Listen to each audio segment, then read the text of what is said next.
नमस्कार प्यारे साथियों, स्वागत है आप सभी का एक बार फिर से हमारे प्यारे चैनल फील्ड ऑनलाइन क्लासेज पे। तो दोस्तों, आज की वीडियो में हम लोग करने वाले हैं 12 क्लास फिजिक्स के पहला चैप्टर के इंपॉर्टेंट टॉपिक्स, जहां से आपके एग्जाम में 4 से 5 नंबर बनने वाला है।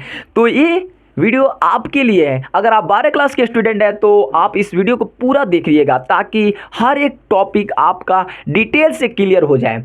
और ये सारे टॉपिक है जो आपके एग्जाम के लिए काफ़ी इंपॉर्टेंट है। और ये क्या है, विद्युत आवेश तथा क्षेत्र का ये तीसरा क्लास है।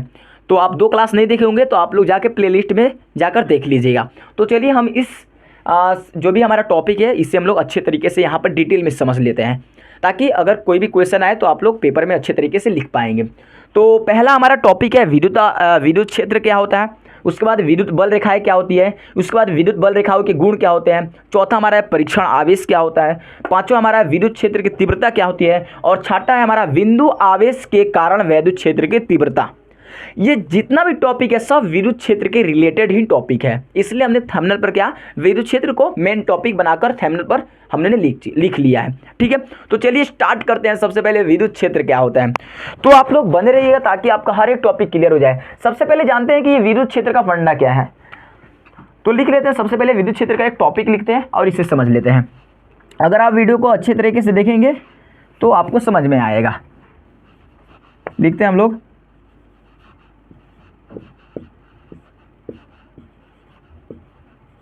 विद्युत क्षेत्र, जिसे इंग्लिश में बोलते हैं इलेक्ट्रिक फील्ड।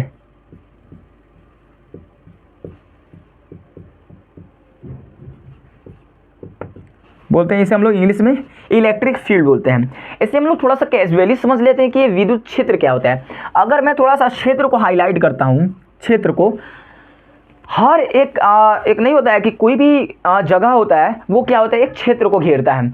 अगर मेरा एक बॉडी है क्या, एक क्षेत्र को घेरा हुआ है। एक घर भी क्या होता है, ये भी क्या होता है, एक क्षेत्र को घेरा हुआ होता है, एक क्षेत्रफल को ऑक्यूपाई करता है। वैसे भी क्या होता है, आवेश का क्या होता है, एक प्रभाव करने का, एक इफेक्ट डालने का, उसका भी क्या होता है, एक क्षेत्र होता है। आकर्षण का गुण होता है उसमें, प्रतिकर्षण का गुण क्या होता है, अनुभव कराता है। अगर थोड़ा सा मैं एक क्या करता हूँ, एक तार बनाता हूँ थोड़ा सा। ये क्या हो गया, एक तार है। ठीक है, सिंपल आप मान सकते हैं एक तार है। अगर इसमें आवेश है तो इसके पास कुछ ना कुछ क्षेत्र होगा, इसके पास कुछ ना कुछ ऐसे क्षेत्र होगा। यहां तक अगर आप किसी अन्य आवेश को लाते हैं, कोई अन्य आवेश को लाते हैं, तो क्या होगा, उसमें आकर्षण या प्रतिकर्षण बल लगेगा। क्या होगा, उसमें अट्रैक्शन फोर्स या रिपल्सन फोर्स उसमें लगेगा। ये होता है हमारा आवेश का क्षेत्र, यानी कि विद्युत क्षेत्र, इलेक्ट्रिक फील्ड होता है। तो इसका परिभाषा अगर हम लिखें तो आप समझ गए कि ये क्षेत्र क्या होता है, विद्युत क्षेत्र क्या होता है। अगर कोई आवेश है तो उसके पास कुछ ना कुछ क्षेत्र होता है। अगर आप कुछ अलग आवेश को उसमें लेकर जाएंगे तो क्या करेगा, उसमें न तो आकर्षण करेगा या वो क्या करेगा, प्रतिकर्षण करेगा। डन, इतना चीज आपको क्लियर हो गया होगा। अब हम लोग क्या करते हैं, इसका डिफिनीशन को लिख लेते हैं। तो लिखेंगे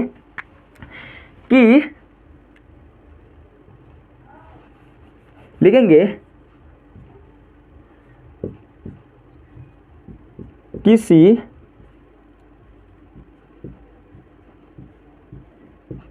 आवेश अथवा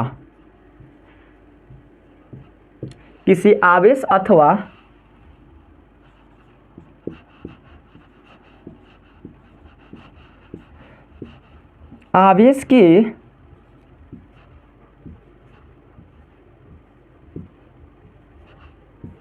समुदाय के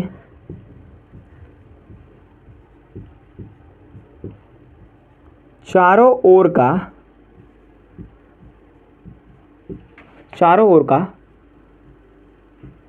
वह क्षेत्र,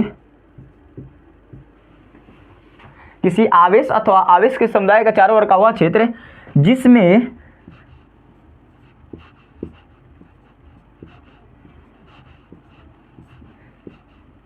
किसी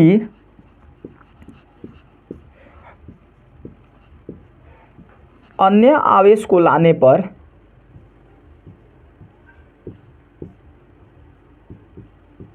आवेश को किसी अन्य आवेश को लाने पर उस पर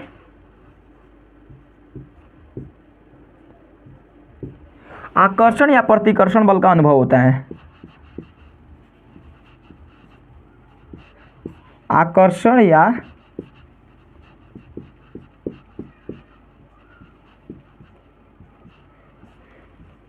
प्रतिकर्षण बल का, हम इसी में डाल लेते हैं, बल का अनुभव होता है। आकर्षण या प्रतिकर्षण बल का क्या होता है? अनुभव होता है। उसे क्या कहते हैं दोस्तों? विद्युत क्षेत्र कहते हैं।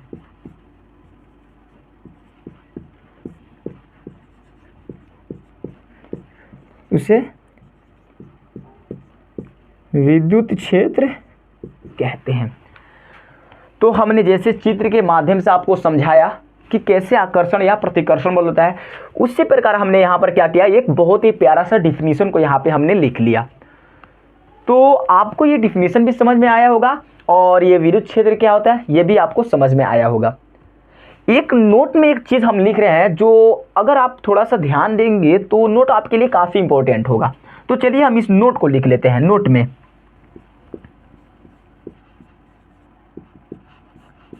जो भी हमने ये जो आकर्षण और प्रतिकर्षण बल का ये जो रेखा बनाया है, ये जो आपको रेखा दिख रहा है, ऐसे जो वक्राकार ये रेखा दिख रहा है, ये क्या होता है? काल्पनिक होता है। ये सच में नहीं होता है। क्या होता है दोस्तों? ये काल्पनिक होता है। क्या होता है? काल्पनिक होता है।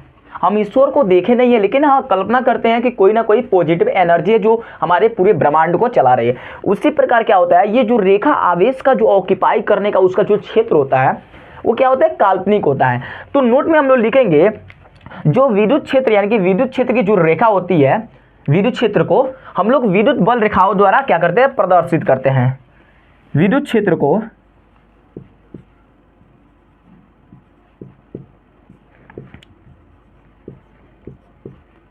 विद्युत क्षेत्र को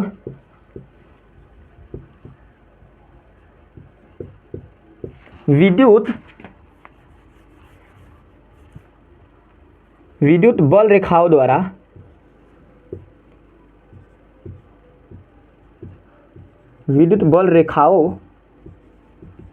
द्वारा प्रदर्शित करते हैं। प्रदर्शित मतलब दिखाते हैं, प्रदर्शित करते हैं। तो ये नोट आपको ध्यान होगा कि जो भी विद्युत क्षेत्र होता है उसको हम लोग क्या करते हैं? विद्युत बल रेखाओं द्वारा क्या करते हैं दोस्तों? प्रदर्शित करते हैं। तो इतना चीज आपको समझ में आ गया होगा। अब ये जो विद्युत बल रेखा क्या है इसे हम लोग जान लेते हैं। ये जो विद्युत बल रेखा ये क्या है? ये कौन सा फंडा है? इसे भी समझना होगा। ठीक है, तो इससे हम लोग क्या करते हैं? समझ लेते हैं। फिर उसके बाद क्या करेंगे, ये विद्युत क्षेत्र कैसे बनाता है वो हम लोग चित्र के माध्यम से जानने वाले हैं। बाकी हम लोग पहले भी थोड़ा बहुत जान ही लिया है।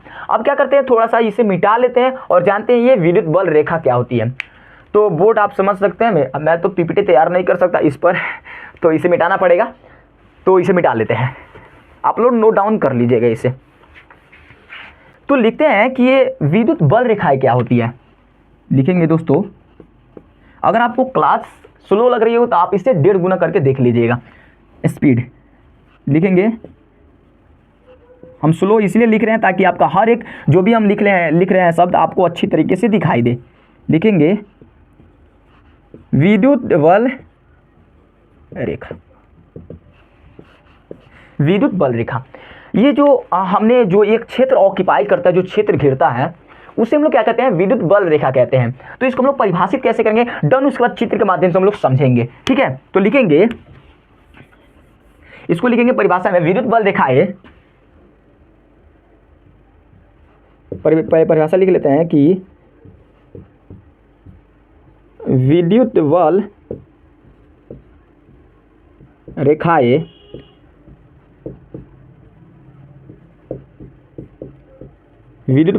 विद्युत क्षेत्र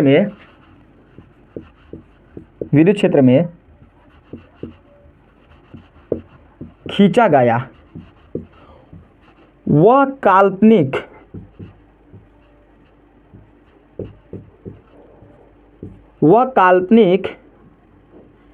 एवं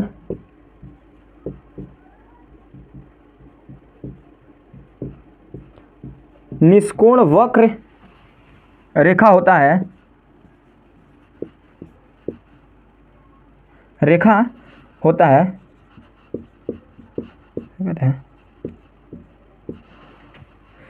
क्या होता है? वो विद्युत बल रेखा है, विद्युत क्षेत्र में खींचा गया वह काल्पनिक निष्कोण वक्र रेखा होता है जिसके किसी बिंदु पर, जिसके किसी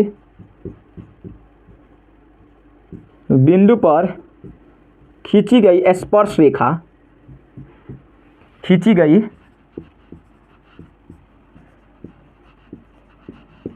स्पर्श रेखा उस खींची गई स्पर्श रेखा क्या करती है? विद्युत क्षेत्र की दिशा प्रदर्शित करती है। रेखा विद्युत क्षेत्र की क्या करती है दोस्तों? दिशा प्रदर्शित करती है।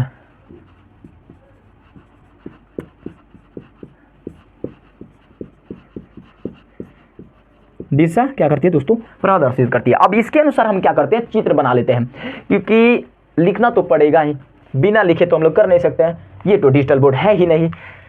तो समझ लेते हैं कि जो विद्युत बल रेखा होती है वो विद्युत क्षेत्र में खींचा गया वो काल्पनिक निष्कोण वक्र होती है। ये इसे हम लोग क्या बोलते हैं? वक्र बोलते हैं। कुछ इस प्रकार होता है, उसे हम लोग वक्राकार बोलते हैं। निष्कोण वक्र होता है, बिना कोण का। निष्कोण मतलब बिना कोण का, इसमें किसी प्रकार का कोण नहीं है। जैसे क्या होता है, एक क्या करते हैं, एक तार ले लेते हैं, ये तार हो गया, ठीक है, इसमें क्या है? आवेश है, क्या है? आवेश है। तो क्या करेगा? इस प्रकार बनाएगा, ठीक है, इस प्रकार, ठीक है, और इसमें कुछ इस प्रकार ऐसे ऐसे होंगे।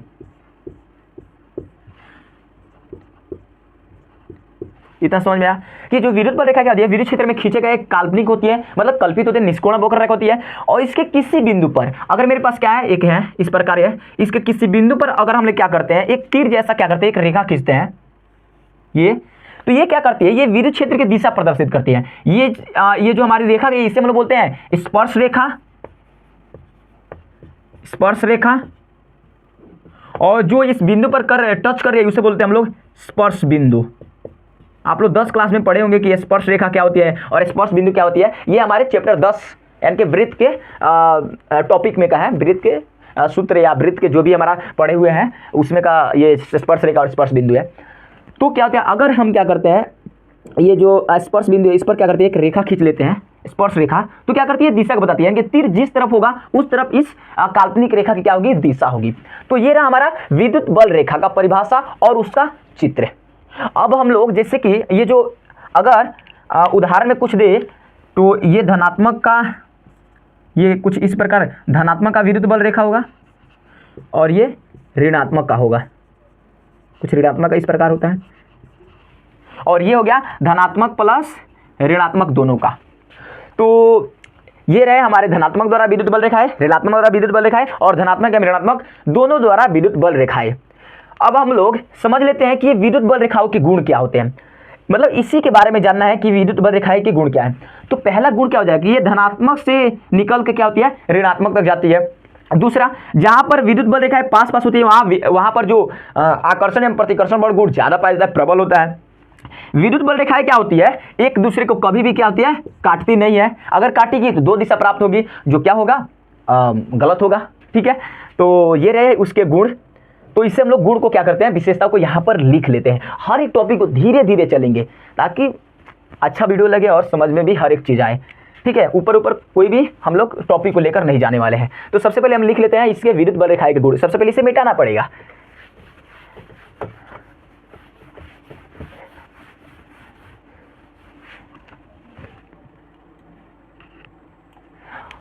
तो हम क्या करते हैं? अब लिख लेते हैं विद्युत बल रेखाओं के गुण। तो आप लोग हेडिंग डालिएगा विद्युत बल रेखाओं के गुण।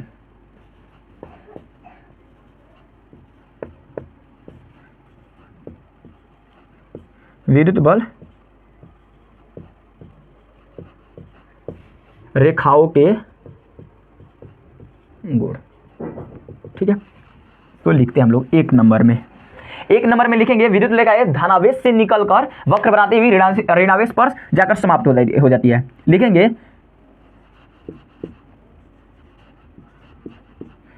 विद्युत बल रेखाएं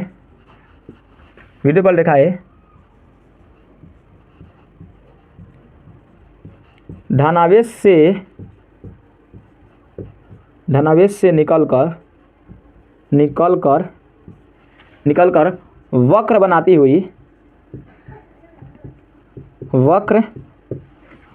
हुई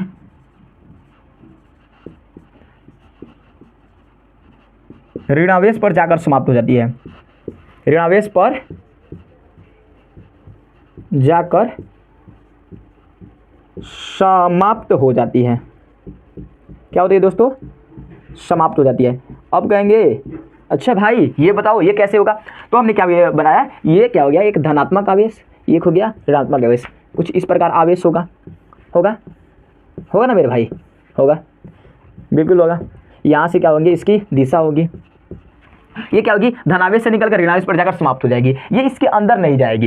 ये होता है चुंबकीय क्षेत्र में, चुंबकीय बल रेखाएं होती है, उसके अंदर क्या होती है, वो अंदर से जाती है। लेकिन जो विद्युत बल रेखाएं होती है वो क्या होती है, सिर्फ धनावेश से जाएगी और ऋणावेश पर जाकर समाप्त हो जाती है। क्या होती है, धनावेश पर जाएगी और ऋणावेश पर जाकर समाप्त हो जाती है। ठीक है, तो आप लोग इतना ध्यान रखिएगा, कुछ इस प्रकार होता है। तो ये हमारा हो गया पहला गुण। दूसरा हमारा गुण होगा, ये विद्युत बल रेखाएं, दूसरा लिखेंगे दो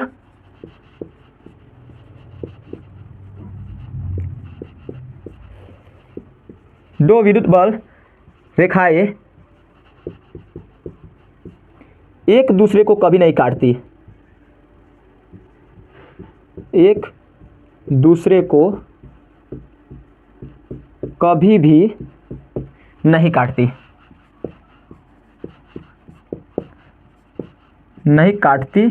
हैं। अगर वो दो रेखाएं एक दूसरे को काटेंगी तो दो दिशा प्राप्त होगा। जैसे हमने बताया था कि जो वक्र रेखा है, ठीक है, ये एक दूसरे को इस प्रकार कभी नहीं काटेगी। तो इस पर क्या होगा, अगर काटेगी तो दो दिशा प्राप्त होगा। ये एक वाला, ये पहला दिशा और ये दूसरा दिशा। तो ये क्या हो गया, ये गलत हो जाएगा। ठीक है, तो आप लोग ये दूसरा याद कर सकेंगे कि दो विद्युत बल रेखाएं कभी भी एक दूसरे को कभी नहीं काटती है। तीसरा हमारा क्या होगा, तीसरा हमारा होगा कि जहां विद्युत बल रेखाएं पास पास होती है, जहां पर जो विद्युत बल रेखाएं पास पास होती है वहां पर जो इसका चुंबकीय क्षेत्र होता है वो प्रबल होता है।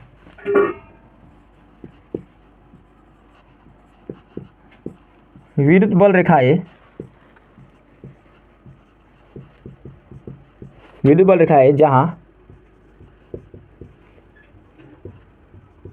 जहां पास पास होती है, ठीक है, विद्युत बल रेखाएं जहां पास पास होती है वहां जो चुंबकीय क्षेत्र होता है वो प्रबल होता है। पास होती है, चुंबकीय क्षेत्र क्या होता है, प्रबल होता है।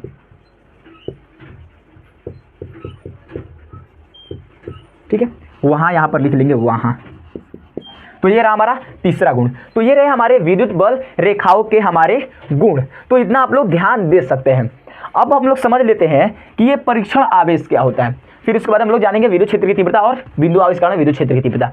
तो इसे मिटाना पड़ेगा। अगर आपको इसमें कोई दिक्कत हो तो आप लोग कमेंट बॉक्स में बता दीजिएगा, हम उसे अगले क्लास में उसे हम लोग क्लियर कर देंगे। तो उसके बाद हम लोग समझ लेते हैं ये परीक्षण आवेश का फंडा क्या है। तो इसे मिटा लेते हैं, फिर उसे समझते हैं।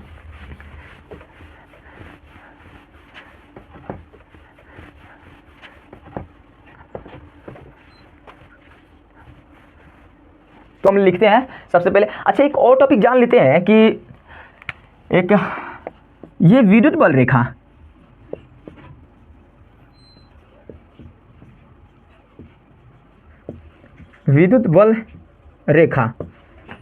एवं ये जो विद्युत बल रेखा एवं चुंबकीय बल रेखा में अंतर।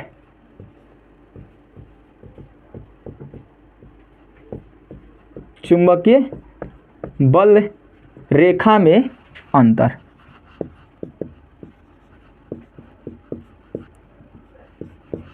इसे हम लोग समझ लेते हैं।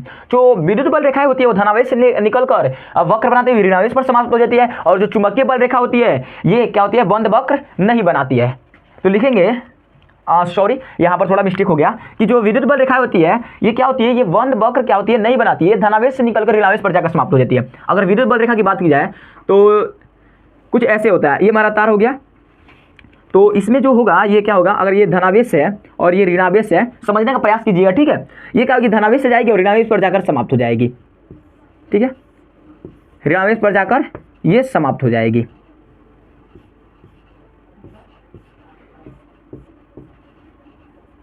क्या होती है, ऋणावेश पर जाकर ये क्या होती है, समाप्त हो जाती है। लेकिन वही चुंबकीय क्षेत्र होगा तो कुछ इस प्रकार होता है।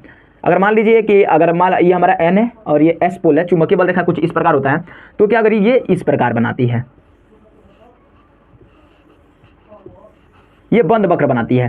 तो इतना आप लोग को पता ही होगा, आप लोग 10वीं क्लास में इसे पढ़ लिए होंगे। क्या होती है, ये क्या होती है, अंदर से जाती है, और ये क्या होती है, ये अंदर नहीं जाती है, ठीक है। तो ये क्या होती है, धनावेश से निकल कर ऋणावेश पर समाप्त हो जाएगी, और ये वक्र नहीं बनाती है, ये पूर्ण रूप से क्या होती है, बंद वक्र नहीं बनाती है।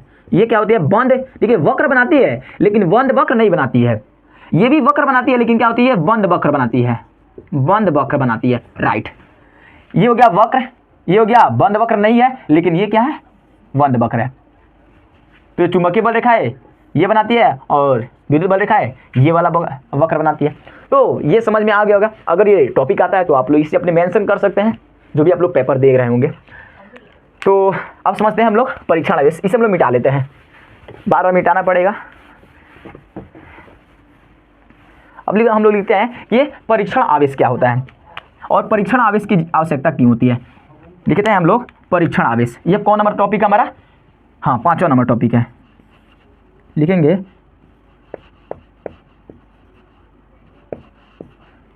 परीक्षण आवेश, ठीक है, जिसे हम लोग इंग्लिश में बोलते हैं टेस्ट चार्ज।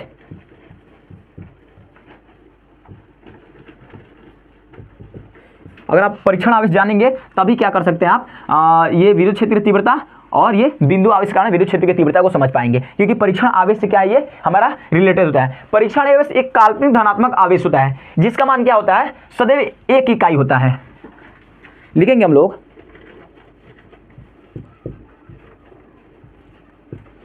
परीक्षण आवेश, परीक्षण आवेश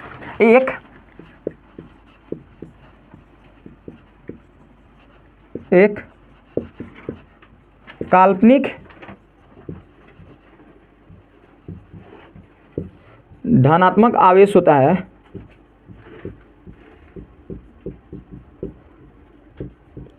जिसका मान सदैव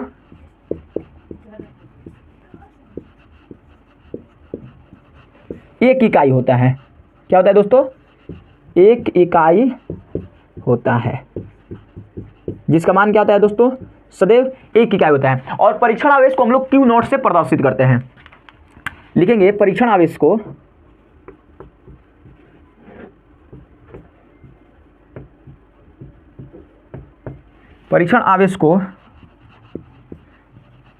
Q नॉट से, इसे हम लोग Q नॉट बोलते हैं, प्रदर्शित करते हैं।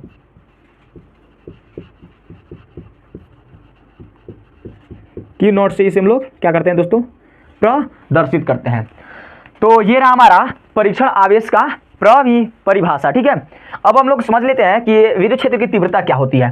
तो लिखेंगे 5वां नंबर, कौन नंबर है, ये हमारा 4था नंबर टॉपिक था और ये हमारा 5वां नंबर टॉपिक है। इसे भी हम लोग लिख लेते हैं, विद्युत क्षेत्र की तीव्रता।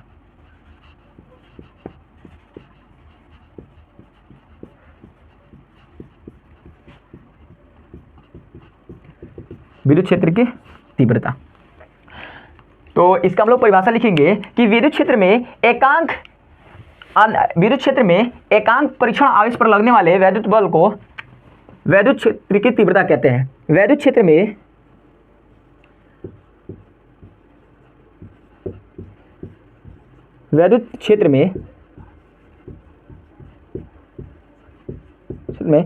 एकांक परीक्षण आवेश पर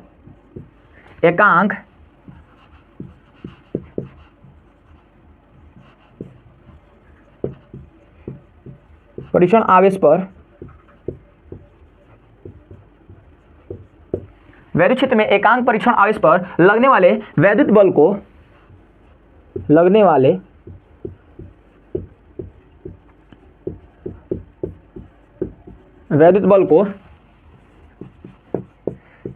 वैद्युत क्षेत्र की तीव्रता कहते हैं। वैद्युत क्षेत्र की तीव्रता कहते हैं। ठीक है, तो इसे हम लोग बोलते हैं वैद्युत क्षेत्र की तीव्रता, और इसे हम लोग ई से प्रदर्शित करते हैं, इसे ई से प्रदर्शित करते हैं।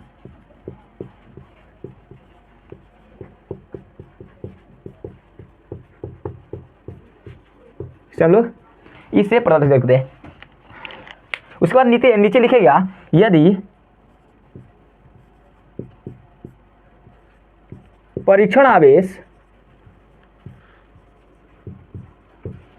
आवेश Q नॉट हो, वैद्युत बल F हो, तो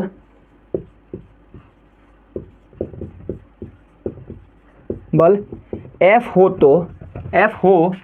तो E बराबर होगा F बटा Q नॉट। इसे याद रखिएगा।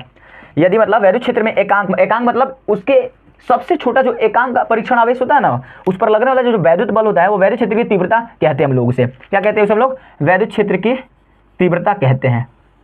तो ये सिर्फ क्या है, परिभाषा है, आप लोग इसे ज़्यादा समझने का प्रयास मत कीजिए। ठीक है, तो वैद्युत क्षेत्र की तीव्रता क्या होती है? वैद्युत क्षेत्र के एकांक परीक्षण आवेश, जो भी वैद्युत क्षेत्र होता है उसका एकांक जो परीक्षण आवेश होता है उस पर लगने वाला जो वैद्युत बल होता है उसे हम लोग वैद्युत क्षेत्र की तीव्रता कहते हैं। और इसे हम लोग क्या करते हैं, इसे प्रदर्शित करते हैं, और ई बराबर क्या होता है, बल बटा परीक्षण आवेश। और बल का क्या कहते हैं हम लोग, अगर इसका बोले तो इसे बोलते हैं हम लोग न्यूटन प्रति, और क्यू नॉट एम के आवेश है तो इसे हम बोलते हैं कूलाम्ब। न्यूटन प्रति कूलाम्ब इसका क्या होता है, न्यूटन प्रति कूलाम्ब इसका सूत्र होता है। तो ये रहा हमारा विद्युत क्षेत्र की तीव्रता का डन। अब हम लोग क्या करते हैं, अब हम लोग समझते हैं कि ये जो हमारा E बराबर F बटा Q नॉट है, इसका जो बीमिया का सूत्र होता है जिसे हम लोग बोलते हैं न्यूटन बटा कूलाम्ब होता है, तो इसका बीमा क्या होता है इसे हम लोग मिटाकर जानते हैं। ठीक है, तो सबसे पहले इसे हम लोग मिटा लेते हैं, तभी ना आगे लिखेंगे। तो क्या था हमारा वो E बराबर क्या था, E बराबर था F बटा Q नॉट, जिसे हम बोलते थे न्यूटन प्रति कूलाम्ब, न्यूटन प्रति कूलाम्ब। ठीक है, इसका बीमा लिख लेते हैं। तो बीमा क्या होता है इसे भी लिख लेते हैं। बीमा न्यूटन को होता है mLt माइनस टू, और कूलाम्ब का होता है हमारा AT। ये न्यूमेरिकल में काम आता है, तो इसे पूरा जब करेंगे तो ये हो जाएगा mLt माइनस 3 और A minus 1, mLt minus 3 A minus 1, आप इसे पढ़ सकते हैं इस प्रकार। उसके बाद क्या होता है, जो वैद्युत क्षेत्र की जो तीव्रता होती है ये क्या होता है, ये एक अदिश राशि होती है। यह एक अदिश राशि होती है। क्या होती है दोस्तों, एक अदिश राशि होती है। तो इतना हम लोग समझ गए, इसका बीमा सूत्र समझ गए, इसका बीमा सूत्र क्या होता है आप लोग ये भी समझ गए। उसके बाद क्या होती है, जो वैद्युत क्षेत्र की तीव्रता होती है एक अदिश राशि होती है जिसमें कोई दिशा नहीं होता है लेकिन परिमाण होता है। ठीक है, अब हम लोग समझते हैं कि बिंदु आवेश के कारण वैद्युत क्षेत्र की तीव्रता हम लोग कैसे ज्ञात कर सकते हैं। तो मिटा लेते हैं ताकि अगर ये पूरा बनाना हो तो इस पर आ जाएगा। तो अब हम लोग जान लेते हैं कि बिंदु आवेश यानी कि 6ठा नंबर टॉपिक हम लिख लेते हैं, 6ठा नंबर टॉपिक, और इसे हम लोग यहाँ पर इसको समझने वाले हैं। तो सबसे पहले हम लोग चित्र ड्रॉ करेंगे, डन। उसके बाद हम लोग समझने वाले हैं। तो चित्र कुछ इस प्रकार रहेगा।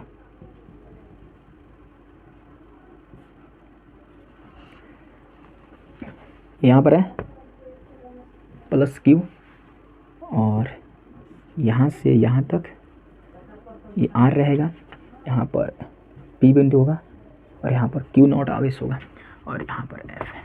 ठीक है, तो ये हमारा चित्र यहाँ पर बन गया। अब हम लोग क्या करते हैं, इसे लिखेंगे और इसे हम लोग समझ लेंगे। तो लिखेंगे माना कोई बिंदु आवेश प्लस Q है, लिखेंगे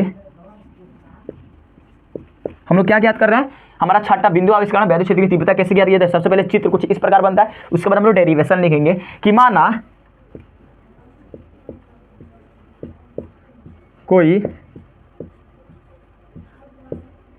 कोई बिंदु आवेश प्लस Q है। ठीक है, बिंदु आवेश कोई क्या है, मानो कोई बिंदु आवेश प्लस Q है, इससे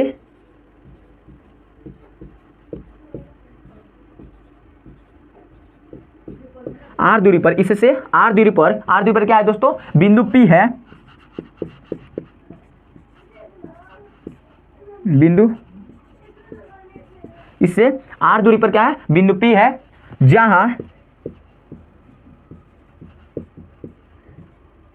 प्लस क्यू नॉट क्या है, परीक्षण आवेश रखा हुआ है, परीक्षण आवेश रखा हुआ है, परीक्षण आवेश रखा हुआ है, इस रखा हुआ है क्या है, परीक्षण आवेश रखा हुआ है, जिस पर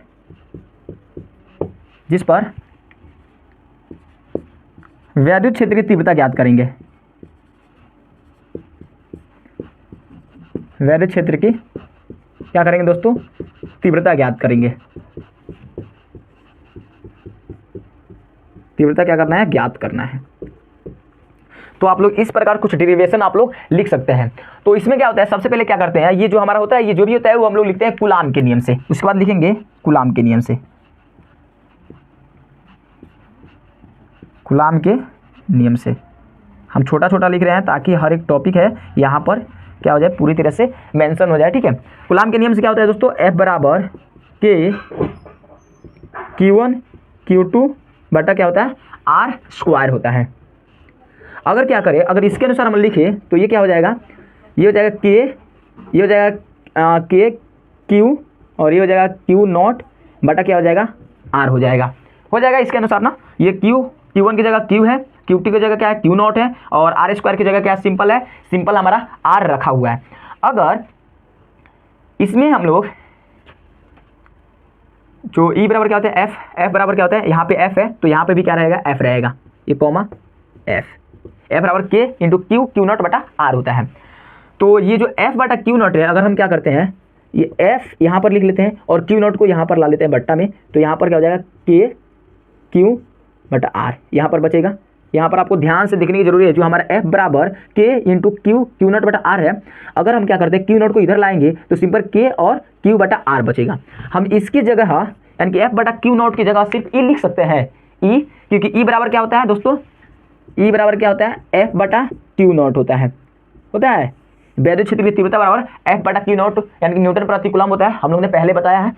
तो इसके अनुसार हमने यहाँ पर इसको लिख लिया, F बटा Q नॉट होगा, इसको हम क्या कर देंगे, E लिख देंगे, इसकी जगह हम क्या लिख देंगे, E, यहाँ पर लिखेंगे E, तो E बराबर क्या हो जाएगा, K Q बटा R, बिल्कुल यहाँ पर हो गया।